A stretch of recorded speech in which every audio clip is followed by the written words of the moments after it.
Hello, in this video, I'm going to keep talking more about the postprandial blood glucose, and this is continuation of my earlier videos.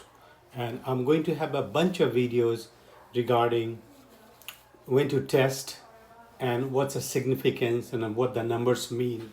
I think the more you understand pre-meal and post-meal blood sugar, more you'll understand how the short-acting insulin and the long-acting insulin works and what those numbers mean, and that's going to really help you to get to the right goal.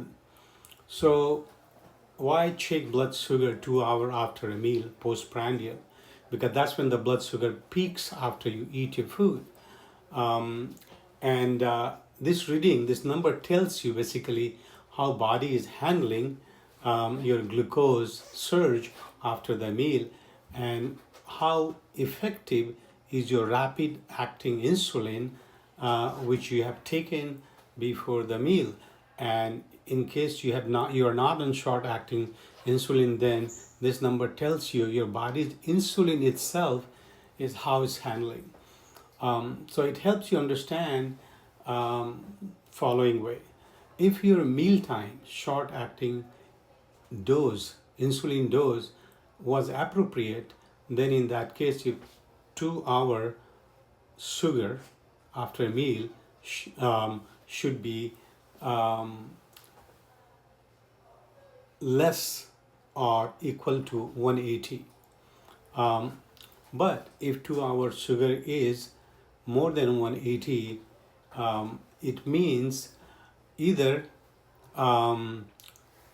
insulin dose was low, that's why the blood sugar is high, or maybe you had a large meal, a meal with high carbohydrate content, right? But suppose it's too low, like in 100 or something like that. So that's really low. So that means that your pre-meal insulin was higher than it should be, or you did not eat enough carb. You changed the type of food you eat normally. Second is how sensitive your body is to insulin. If your blood sugar post meal is consistently high, it means either you have insulin resistance, which could be because of many reasons, could be because of antibodies, or you have inadequate insulin coverage before meal. If they drop too low, it means that you're taking too much pre-meal insulin, or you don't have enough carb in your meal, and we need to make adjustment. So if you diet or timing has changed because you're traveling or some other engagement came in, or different activities on vacation, exercise, that changes all the numbers, and you have to make adjustment accordingly. So more you know, better it is, right? So I think one of the video I mentioned that I'm going to do it again. Short acting insulin, Humalog, Novolog, they are correction for meals, and the 2 hour glucose level tells you whether the meal dose you took, it worked for you or not.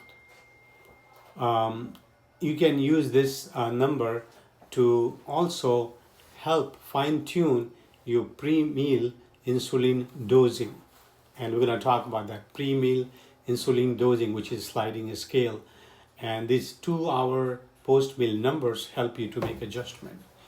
So take, for example, breakfast time, your pre-meal glucose is 130 and your 2 hour post-meal glucose is 220. It simply means that post-meal glucose needs to be adjusted, right?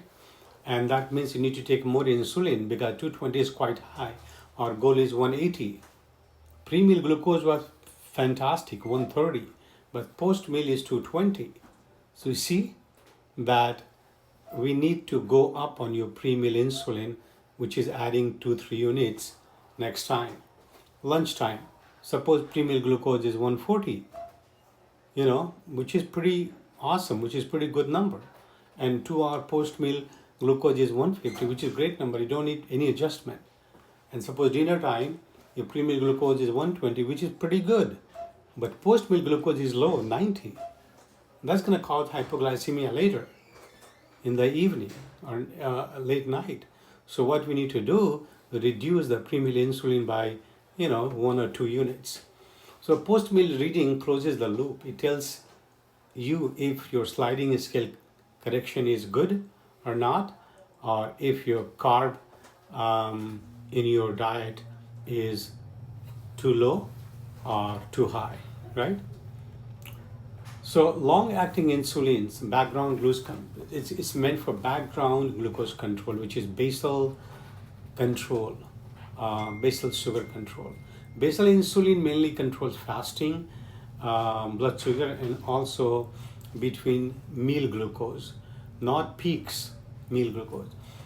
So that means that if your 2 hour post-meal readings are persistently high for all the meals, 2 hours after breakfast, 2 hours after lunch, 2 hours after dinner, and you have already adjusted the pre-meal insulin, then it can mean few things.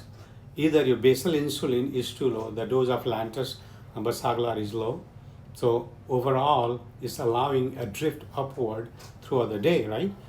Or your basal coverage period is too short. That means your Lantus dose of Basaglar is wearing off quickly. That's supposed to be 24 hours, but sometimes we see in patient after 18 hours it kind of wears off, so we have to put them on twice a day Lantus dosing or Basaglar dosing. So in summary, what happens is if we check it before breakfast, we're just checking fasting glucose, okay? And that fasting glucose tells you the basal control, overnight basal control. That's why fasting glucose is important.